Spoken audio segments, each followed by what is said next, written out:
ថ្ងៃនេះខ្ញុំធ្វើស៊ុបក្រពះជ្រូកញ៉ាំទៀតហើយក៏មានដាក់ជាមួយនឹងពងមាន់5គ្រាប់សម្រាប់ឲ្យកូនខ្ញុំព្រោះកូនខ្ញុំអត់ចេះញ៉ាំសាច់ទេអញ្ចឹងគេហត់ទៅទឹកស៊ុបហើយញ៉ាំជាមួយនឹងពងមាន់ហើយស៊ុបក្រពះជ្រូកនឹងដែរខ្ញុំធ្លាប់បាននិយាយថាបើសម្រាប់អ្នកកូនខ្ចីញ៉ាំទៅគឺល្អព្រោះអីវាធ្វើឲ្យសរសៃឈាមអីវាដើរល្អអីអញ្ចឹងណាអញ្ចឹងហើយក៏មានបងប្អូនជាច្រើនគាត់តែងទៅនៅតែ comment សួរថាអត់កូនខ្ចីតែញ៉ាំបានអត់បងអីចេះមួយចុះមួយអីអញ្ចឹងទៅដល់ពេលខ្ញុំនិយាយអញ្ចឹងទៅគាត់គិតថាស៊ុបនឹងញ៉ាំបានតែអ្នកកូនខ្ចីការប៉ັດស៊ុបនេះមិនចាំបាច់អ្នកកូនខ្ចីកូនចាស់អីទេគឺថាញ៉ាំបានដូចគ្នាទាំងអស់ហ្នឹងមិនថាក្មេងមិនថាចាស់អីទេឲ្យតែញ៉ាំបានញ៉ាំទៅហើយឲ្យតែខ្ញុំធ្វើស៊ុបក្រពះជ្រូកម្ដងគ្រាន់តែថាចាប់ដើមលីងម្រេចគឺកូនខ្ញុំគេដឹងថាខ្ញុំធ្វើស៊ុបក្រពះជ្រូកហ្មងព្រោះគេឈ្ងុយម្រេច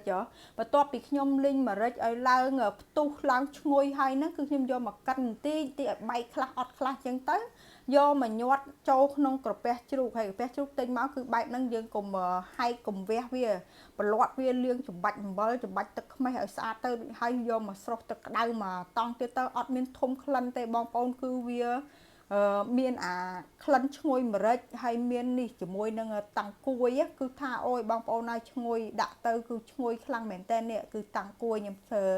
វើទឹកប៉ុណ្ណឹងគឺខ្ញុំដាក់តែ 4-5 ចំណិតទេគ្រាន់តែថាបងតាំងគួយនឹងទៅគឺថាក្លិនឈ្ងុយជះមកតែម្ដងអញ្ចឹងហើយអាស៊ុបក្រពះជ្រូកនឹងអត់តាំងគួយក៏អត់កើតដែរព្រោះវាជាទូឯកក្នុងស៊ុបនឹងតែម្ដងអញ្ចឹងហើយបើអត់តាំងគួយគឺខ្ញុំអត់ធ្វើតែម្ដងហើយបន្ទាប់មកហ្នឹងគឺខ្ញុំដាក់ស្ងោររងាស់រហូតដល់1ម៉ោងកន្លះគឺខ្ញុំចាប់ផ្ដើមស្រង់យកមកហាន់ហើយយកមកហាន់ហ្នឹងដូចបងប្អូនឃើញអញ្ចឹងគឺថាម្រេចនៅក្នុងនឹងទាំងអស់អត់មានចេញក្រៅទេ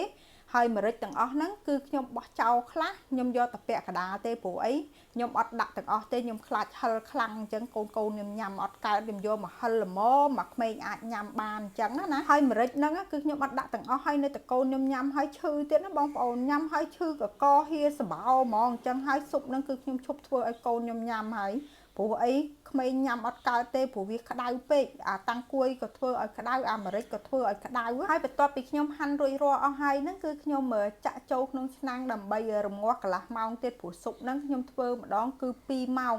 ដើម្បីឲ្យក្រពះជ្រូកនឹងវាផុយទុនល្អតែមិនមែនអាផុយអត់ឆ្ងាញ់ទេណាបងប្អូនអានេះរបៀបក្រពះវាទុនហើយផុយល្មមមិនមែនអាខាំទៅរបៀបផុយអាលាយណានេះផុយស្វិតបន្តិចណា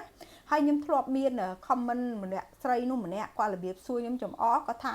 តិចថាយកទឹកស៊ុបនឹងចោះគាត់ធ្វើសួរអញ្ចឹងហើយចុះធ្វើស៊ុបក្រពះជ្រូកបើមិនទឹកស៊ុបពណ៌ហ្នឹង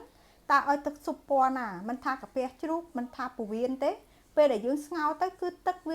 ស៊ុបគឺវាតែងតែចេញមកពណ៌ហ្នឹងហើយទោះបីជាហាងគេធំចុងភៅឯកក៏ដោយក៏ទឹកស៊ុបហ្នឹងគឺវាពណ៌ហ្នឹងវាមានថ្លា